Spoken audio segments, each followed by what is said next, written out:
ಒಂದ್ ಹುಡುಗಿ private photos WhatsApp ಇಂದ ಹೆಂಗ್ ಲೀಕ್ ಆಯ್ತು, ಮನೆಗ್ ಬಂದ ಪಾರ್ಸೆಲ್ ನಿಮ್ ಬ್ಯಾಂಕ್ ಅಕೌಂಟ್ ನ ಹೆಂಗ್ ಲೂಟಿ ಮಾಡುತ್ತೆ, ಮತ್ತೆ ಆನ್ಲೈನ್ ಡೇಟಿಂಗ್ ಒಬ್ಬ ಹುಡುಗನ್ ಜೀವನದ ಜೊತೆ ಹೆಂಗ್ ಆಟ ಆಡ್ತು ಅನ್ನೋ 3 ವೆರೈಟಿ ಸ್ಕ್ಯಾಮ್ ಗಳ ಬಗ್ಗೆ ಇವತ್ತು ಮಾತಾಡೋಣ. Scam number 1. ಒಂದ್ ಹುಡುಗಿ ತನ್ನ ಫೋನ್ ಅಲ್ಲಿ ಒಂದಷ್ಟು ಖಾಸಗಿ ಫೋಟೋಸ್ ಮತ್ತೆ ವಿಡಿಯೋಸ್ ಗಳನ್ನ ಇಟ್ಕೊಂಡಿರ್ತಾಳೆ. ಅದು ಅವಳನ್ ಬಿಟ್ರೆ ಅವಳ ಬಾಯ್ ಫ್ರೆಂಡ್ ಹತ್ರ ಮಾತ್ರನೇ ಇರುತ್ತೆ. ಆದ್ರೆ ಒಂದಿನ ಇದ್ದಕ್ಕಿದ್ದಂಗೆ ಅದು ಲೀಕ್ ಆಗ್ಬಿಡುತ್ತೆ. ಮತ್ತೆ ಅವಳಿಗೆ ಬ್ಲಾಕ್ ಮೇಲ್ ಕಾಲ್ ಕೂಡ ಬರಕ್ ಶುರು ಆಗುತ್ತೆ. ಯಾಕಂದ್ರೆ ಅವಳು GB ವಾಟ್ಸ್ಆಪ್ ಯೂಸ್ ಮಾಡ್ತಿದ್ಲು. ತುಂಬಾ ಜನರು ಜಾಸ್ತಿ ಫೀಚರ್ಸ್ ಸಿಗುತ್ತೆ ಅಂತ ಒರಿಜಿನಲ್ ವಾಟ್ಸ್ಆಪ್ ಬದಲು GB ವಾಟ್ಸ್ಆಪ್ ಯೂಸ್ ಮಾಡ್ತಿದ್ದಾರೆ. ಇದರಲ್ಲಿ ನೀವು ಯಾರ ಸ್ಟೇಟಸ್ ಬೇಕಾದ್ರೂ ಡೌನ್ಲೋಡ್ ಮಾಡ್ಕೋಬಹುದು, ನಂಬರ್ ಸೇವ್ ಮಾಡ್ದೇನೆ ಯಾರ ಜೊತೆಗಾದ್ರೂ ಚಾಟ್ ಮಾಡಬಹುದು, ಯಾರಾದ್ರೂ ಡಿಲೀಟ್ ಮಾಡಿರೋ ಮೆಸೇಜ್ ಕೂಡ ಓದ್ಬೋದು. ಹಿಂಗೆ ಇದರಲ್ಲಿ ಏನೇನೋ ಫಾಲ್ತು ಫೀಚರ್ಸ್ ಇದೆ. ಸೊ ಇದನ್ನ ಇವತ್ತಿನ ಟೀನೇಜ್ ಹುಡುಗಿರು ಜಾಸ್ತಿ ಯೂಸ್ ಮಾಡ್ತಿದ್ದಾರೆ. ಆದ್ರೆ ಅವ್ರಿಗೆ ಗೊತ್ತಿಲ್ಲ ಇದು ಅವರ ಜೀವನದಲ್ಲಿ ಮಾಡ್ತಿರೋ ತುಂಬಾ ದೊಡ್ಡ ಮಿಸ್ಟೇಕ್ ಅಂತ.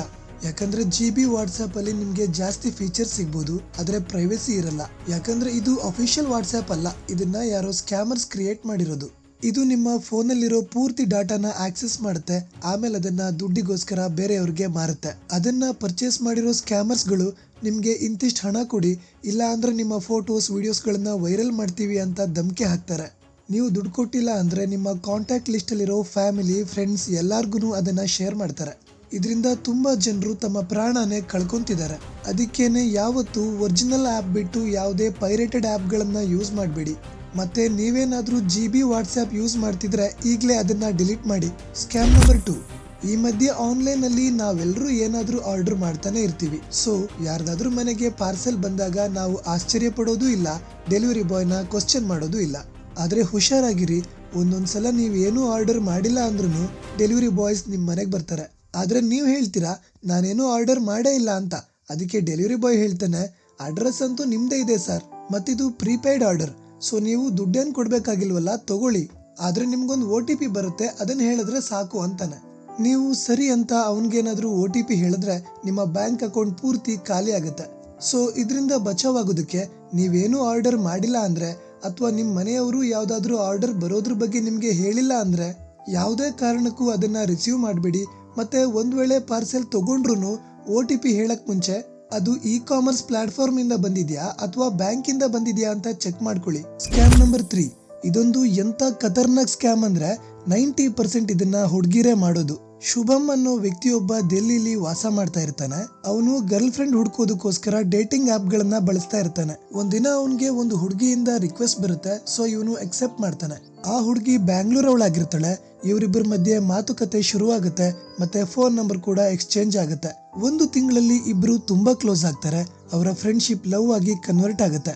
7 ಜನ್ಮಕ್ಕೂ ನಾವೇ ಜೋಡಿಯಾಗಿರ್ಬೇಕು ಅನ್ನೋ ರೇಂಜ್ಗೆ ಇವರು ಫೋನ್ ಅಲ್ಲಿ ಮಾತಾಡಕ್ಕೆ ಶುರು ಮಾಡ್ತಾರೆ. ಒಂದಿನ ಆ ಹುಡುಗಿ ಶುಭಮ್ ಹತ್ರ ನಿನ್ನ ಪ್ರೈವೇಟ್ ಫೋಟೋಸ್ ಮತ್ತೆ ವಿಡಿಯೋಸ್ ಗಳನ್ನ ಕಳಿಸು, ನನಗ್ ನೋಡ್ಬೇಕು ಅನ್ನಿಸ್ತಿದೆ ಅಂತಾಳೆ. ಆದ್ರೆ ಇವನು ಇಲ್ಲ, ನಾನು ಹಂಗ್ ಕಳ್ಸಕ್ ಆಗಲ್ಲ ಅಂತಾನೆ. ಬಟ್ ಹುಡುಗಿ ತುಂಬಾ ಫೋರ್ಸ್ ಮಾಡಿದ್ರಿಂದ ಅವಳು ಕೇಳಿದ್ದನ್ನ ಆಮೇಲೆ ಕಳಿಸ್ತಾನೆ. ಮತ್ತೆ ಅವಳ ಹತ್ರನು ನಿನ್ ಪ್ರೈವೇಟ್ ಫೋಟೋ ಕೊಡು ಅಂತ ಕೇಳ್ತಾನೆ. ಬಟ್ ಅವಳು ಇಲ್ಲ, ನಾನ್ ಹುಡುಗಿ, ನಾನು ಹಂಗೆಲ್ಲ ಕೊಡಕ್ ಆಗಲ್ಲ ಅಂತ ಅವಾಯ್ಡ್ ಮಾಡ್ತಾಳೆ. ಇದಾದ ಸ್ವಲ್ಪ ದಿನದಲ್ಲಿ ಹುಡುಗನ್ ಫೋನ್ಗೆ ಅಚಾನಕ್ ಆಗಿ ಒಂದಷ್ಟು ಅವನ ಫೋಟೋಸ್ ಮತ್ತೆ ವಿಡಿಯೋಸ್ ಬರುತ್ತೆ. ಇದನ್ನ ನೋಡಿ ಶಾಕ್ ಆಗಿ ಅವನು ಆ ಹುಡುಗಿನ್ ಕೇಳ್ತಾನೆ, ಇದನ್ ಯಾಕೆ ನನಗ್ ಕಳಿಸಿದ್ಯಾ, ನೀನ್ ಒಂದ್ಸಲ ನೋಡಿದ್ಮೇಲೆ ಅದನ್ನ ಡಿಲೀಟ್ ಮಾಡ್ತೀನಿ ಅಂತ ಹೇಳಿದ್ದೆ ಅಲ್ವಾ ಅಂತ. ಅದಕ್ಕೆ ಅವಳು ಡಿಲೀಟ್ ಮಾಡ್ತೀನಿ ಅಂತ ಹೇಳಿದ್ದೆ, ಬಟ್ ಅದಕ್ಕೆ ನೀನು ನನ್ಗೆ 2 ಲಕ್ಷ ರೂಪಾಯಿ ಕೊಡ್ಬೇಕು, ಇಲ್ಲ ಅಂದ್ರೆ ಇದನ್ನೆಲ್ಲ ನಾನು ಸೋಷಿಯಲ್ ಮೀಡಿಯಾದಲ್ಲಿ ಅಪ್ಲೋಡ್ ಮಾಡ್ತೀನಿ ಅಂತ ಹೇಳ್ತಾಳೆ. ಅವಾಗ ಇವನ್ಗೆ ತುಂಬಾ ಭಯ ಆಗುತ್ತೆ. ಆಮೇಲೆ ಬೇರೆ ಆಪ್ಷನ್ ಇಲ್ದೇನೆ ಹೆಂಗೋ ಅಡ್ಜಸ್ಟ್ ಮಾಡಿ 2 ಲಕ್ಷ ರೂಪಾಯಿನ ಅವಳಿಗೆ ಕೊಡ್ತಾನೆ. ಇದಾದ 2-3 ದಿನ ಆದ್ಮೇಲೆ ಮತ್ತೆ ಆ ಹುಡುಗಿ ಅದೇ ಮೆಸೇಜ್ ನ ಕಳಿಸಿ ಮತ್ತೆ 4 ಲಕ್ಷ ರೂಪಾಯಿನ ಕೇಳ್ತಾಳೆ. ಆದ್ರೆ ಇವನ ಹತ್ರ ಅಷ್ಟೊಂದು ದುಡ್ಡು ಇರಲ್ಲ.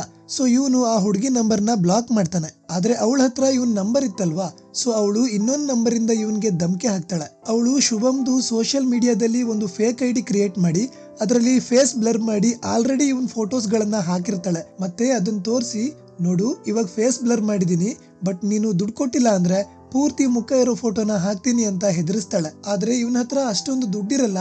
ಸೊ ಇವನು ಹೆದ್ರಿ ಆತ್ಮಹತ್ಯೆಗೆ ಟ್ರೈ ಮಾಡ್ತಾನೆ. ಆದ್ರೆ ಮನೆಯವರು ಅದನ್ನ ತಡೀತಾರೆ. ಅವಾಗ ಅವನು ಮನೆಯವ್ರಿಗೆ ಎಲ್ಲಾ ವಿಷಯನೂ ಹೇಳ್ತಾನೆ. ಅವಾಗ ಮನೆಯವರು ಪೊಲೀಸ್ಗೆ ಹೇಳ್ತಾರೆ. ಆಮೇಲೆ ಎನ್ಕ್ವೈರಿಯಿಂದ ಗೊತ್ತಾಗುತ್ತೆ ಆಕ್ಚುಲಿ ಆ ಹುಡುಗಿ ಬ್ಯಾಂಗ್ಳೂರ್ ಅವಳೇ ಅಲ್ಲ, ಆಕೆ ಪಾಕಿಸ್ತಾನದೊಳಗಿರ್ತಾಳೆ, ಆದ್ರೆ ಕೆನಡಾದಲ್ಲಿ ವಾಸ ಮಾಡ್ತಿರ್ತಾಳೆ. ಇದೇ ತರ ಅವಳೊಂದು 50 ಜನಕ್ಕೆ ಮೋಸ ಮಾಡಿರ್ತಾಳೆ. ಸೊ ಆನ್ಲೈನ್ ಡೇಟಿಂಗ್ ಮಾಡೋರು ಸ್ವಲ್ಪ ಹುಷಾರಾಗಿರಿ. ಸಾಧ್ಯ ಆದ್ರೆ ಪ್ರೈವೇಟ್ ಫೋಟೋಸ್ ವಿಡಿಯೋಸ್ ಗಳನ್ನ ಯಾರಿಗೂ ಕಳಿಸ್ಬೇಡಿ. ಇಂತ ಮತ್ತಷ್ಟು ಸ್ಕ್ಯಾಮ್ಸ್ ಬಗ್ಗೆ ವಿಡಿಯೋಸ್ ಬೇಕಾದ್ರೆ ಪಾರ್ಟ್ 2 ಅಂತ ಕಾಮೆಂಟ್ ಮಾಡಿ. ಮತ್ತೆ ನಿಮ್ಮ ಫ್ರೆಂಡ್ಸ್ ಅಂಡ್ ಫ್ಯಾಮಿಲಿನ ಅಲರ್ಟ್ ಮಾಡಕ್ಕೆ ಅವ್ರಿಗೆ ವಿಡಿಯೋನ ಶೇರ್ ಮಾಡಿ.